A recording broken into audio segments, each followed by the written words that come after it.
Bienvenue chez les prophètes, votre émission sur votre chaîne préférée Parole TV.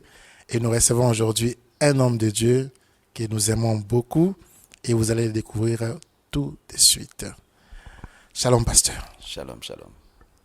Qui est le pasteur Louison Tounassi?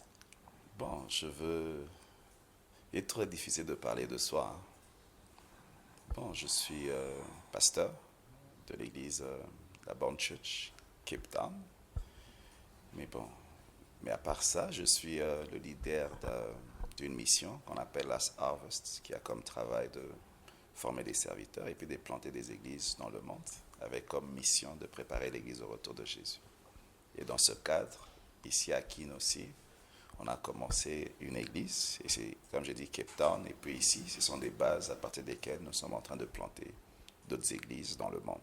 Donc c'est ça que je peux dire en peu de choses. Je suis marié, père de 2 enfants, marié à Christine, une ravissante sœur, une ravissante personne que j'aime beaucoup.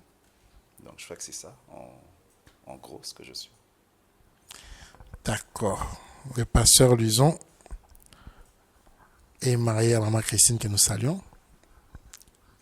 Ça c'est très important. Alors, pasteur Louison, nous sommes là pour parler de l'Église et la délivrance. C'est vrai que nous avons habitué dernièrement nos téléspectateurs à parler de l'Église et la nation, mais aujourd'hui nous parlons de l'Église et la délivrance. Je vais directement aller tout droit au but. C'est quoi la délivrance? Bon, la délivrance, d'abord, ça n'a rien à voir d'abord avec l'Église. C'est un mot qui parle juste de libérer quelqu'un, libérer une personne. C'est ça, délivrer. Délivrer, c'est libérer. Délivrer, c'est libérer. Ouais. Ok. Est-ce que la délivrance est biblique? Bien sûr, elle est biblique. Parce que quand on regarde dans l'Ancien Testament et dans le Nouveau Testament, la Bible parle de la délivrance. Parce qu'on ne peut parler de délivrance que quand une personne a été captive et qui a besoin de recouvrer sa liberté. Or, nous savons que depuis qu'Adam avait péché, l'homme est devenu captif du péché et du diable. C'est ainsi que Jésus était venu pour délivrer les hommes de la captivité du péché et du diable. Et tout le plan de Dieu dans l'Ancien Testament jusqu'au Nouveau Testament, c'est un travail de délivrance, afin que le peuple de Dieu soit capable de servir Dieu en étant libre. En étant libre.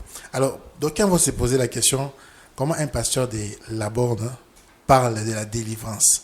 On aurait voulu souhaiter un pasteur d'une communauté où on fait des délivrances, on voit la télévision, mais comment est-ce que vous parlez de la délivrance? Est-ce que, d'abord, il est important dans l'Église d'opérer la délivrance?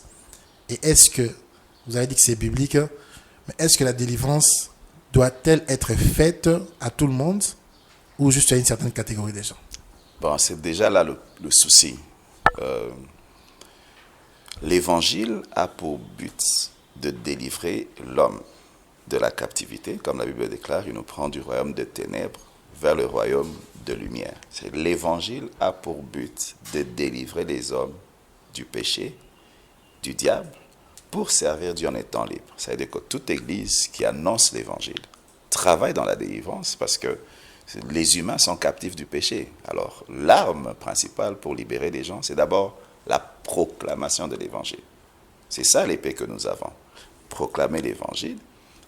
Mais souvent, les gens, c'est qu'ils, quand ils pensent à la délivrance, ils pensent à l'activité où on chasse des démons, l'exorcisme, comme on dit.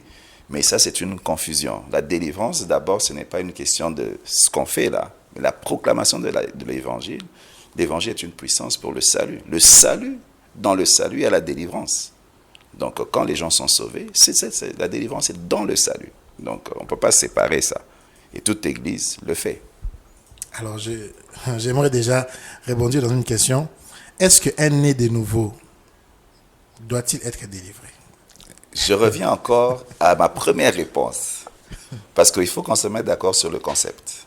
Pour ne pas réduire juste la délivrance à la pratique de chasser les démons. OK? Mais c'est aussi une délivrance, je pense. Oui, la délivrance, d'abord la plus importante dans la vie de quelqu'un, c'est son salut. Ok. Okay? C'est son salut. D'ailleurs, même quand on vous dit qu'on veut chasser, tu peux chasser les démons dans un païen, il n'est pas délivré. Parce qu'ils vont partir, ils vont revenir. N'est-ce pas?